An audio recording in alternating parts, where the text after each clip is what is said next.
তোমরা যারা এসএমএফডব্লিউবির entrance exam দেবে 2025 সালে, স্টেট মেডিকেল ফ্যাকাল্টি থেকে একটা নোটিশ পাবলিশড হওয়ার পর থেকে কিন্তু তোমরা অনেকেই চিন্তিত অবস্থায় রয়েছে, সেটা আমি খুব ভালোই বুঝতে পারছি। কারণ লাস্ট একটা ভিডিও আমি বানিয়েছিলাম, সেখানে তোমরা প্রায় 250 জনের মতন কমেন্ট করেছো যে ডকুমেন্ট ভেরিফিকেশনটা তোমাদের কিভাবে করতে হবে। ঠিক আছে, ডকুমেন্ট ভেরিফিকেশনের জন্য একটা নোটিশ পাবলিশ করেছে স্টেট মেডিকেল ফ্যাকাল্টি থেকে যে তোমাদের কি ডকুমেন্ট ভেরিফিকেশন করতে হবে অনলাইনে। তো সেখানে কি কি আপলোড করতে হবে, তোমাদের অ্যাডমিট কার্ড, মাধ্যমিকের, তোমাদের উচ্চ মাধ্যমিকের মার্কশিট, এটা মোটামুটি সবার কাছেই রয়েছে।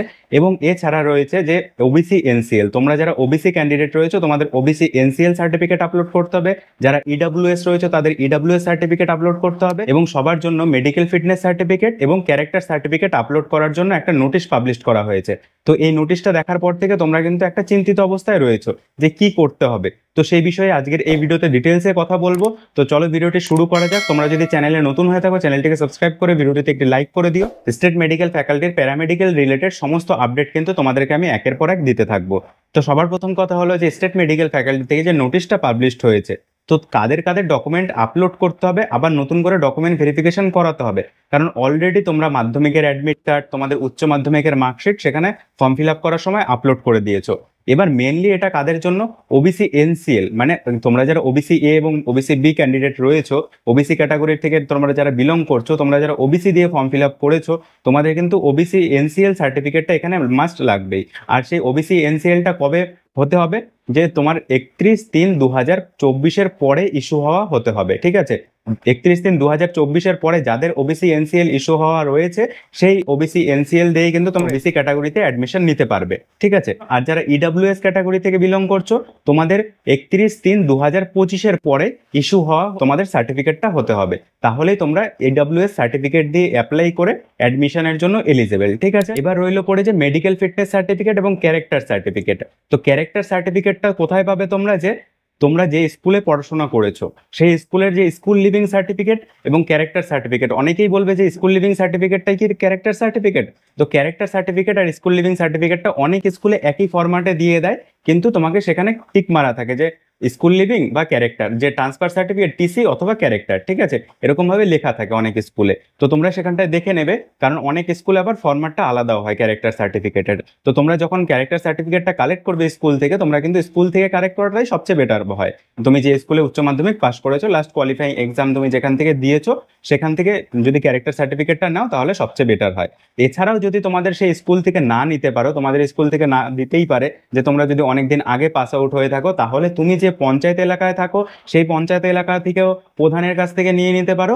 অথবা তুমি যদি মিউনিসিপ্যালিটিতে থাকো, তাহলে তুমি মিউনিসিপ্যালিটি অফিস থেকে ক্যারেক্টার সার্টিফিকেট কালেক্ট করে নিতে পারো। ক্যারেক্টার সার্টিফিকেটের জন্য সেরকম কোনো প্রবলেম হয় না, তাদের নিজস্ব ফরম্যাটেই তোমরা ক্যারেক্টার সার্টিফিকেট পেয়ে যাবে, স্কুলের ফরম্যাটে হোক বা তোমরা যদি পঞ্চায়েত থেকে বা মিউনিসিপ্যালিটি থেকে নাও, তাহলে তাদের যে পার্টিকুলার ফরম্যাট রয়েছে সেই ফরম্যাটে তোমরা ক্যারেক্টার সার্টিফিকেট নিয়ে নিতে পারো।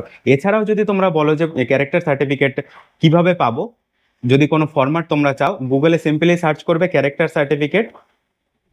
এখানে দেখো অনেকগুলো অপশন চলে আসবে, যে কোনো একটা ক্যারেক্টার সার্টিফিকেট এখানে ডাউনলোড করে নেবে। ঠিক আছে, পিডিএফ ফরম্যাট ক্যারেক্টার সার্টিফিকেট, এখানে যদি তুমি ক্লিক করো তাহলে দেখবে এই যে একটা ক্যারেক্টার সার্টিফিকেটের ফরম্যাট চলে এলো।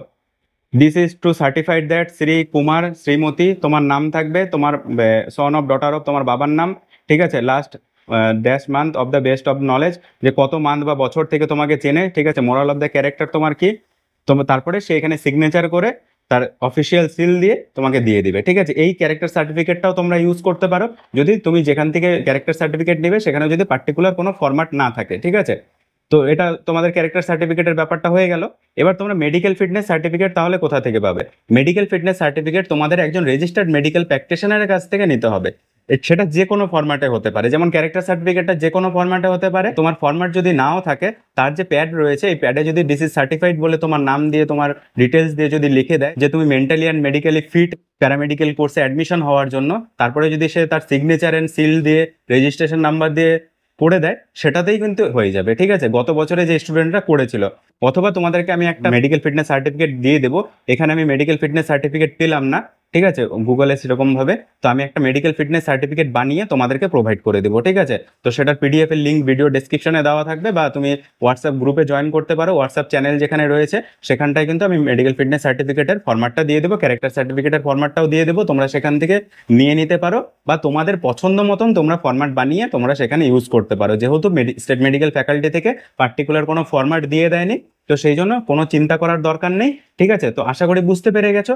এবার তোমরা অনেকেই বলছো যে তাহলে কবে ডকুমেন্ট ভেরিফিকেশন অনলাইনে করতে হবে, কারণ অনেকেই তোমরা কমেন্টে জানিয়েছো এর আগের ভিডিওতে যে আমার তো এখনো কোনো ডকুমেন্ট ভেরিফিকেশনের কোনো সেকশন এলো না।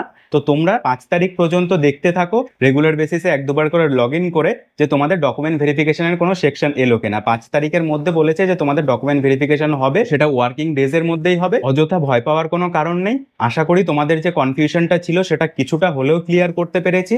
আর তোমরা অনেকেই আমাকে বলেছিলে এর আগের ভিডিওতে যে প্রিপারেশন স্ট্র্যাটেজি নিয়ে বা প্রিপারেশন নিয়ে কিছু একটা সাজেশন দেওয়ার জন্য, একটা সাজেশন ভিডিও বানানোর জন্য, ঠিক আছে। তো প্রিপারেশন নিয়ে তোমাদেরকে একটাই আমি কথা বলবো, যে যেখান থেকে প্রিপারেশন নিচ্ছ না কেন, তোমরা কিন্তু প্রিপারেশনটাকে ভালোভাবে করো, কারণ এবার কিন্তু কাট অফটা হাই যেতে পারে। কারণ কি, জেনপাস ইউজির এক্সাম এখনো যেহেতু ফর্ম ফিল আপও হলো না, কোনো এক্সামের কোনো নোটিশ পাওয়া যাচ্ছে না, সেই জন্য কিন্তু স্টেট মেডিকেল ফ্যাকাল্টিতে স্টুডেন্টের সংখ্যা, কম্পিটিশনের সংখ্যা অনেকটা বেশি থাকলেও থাকতে পারে।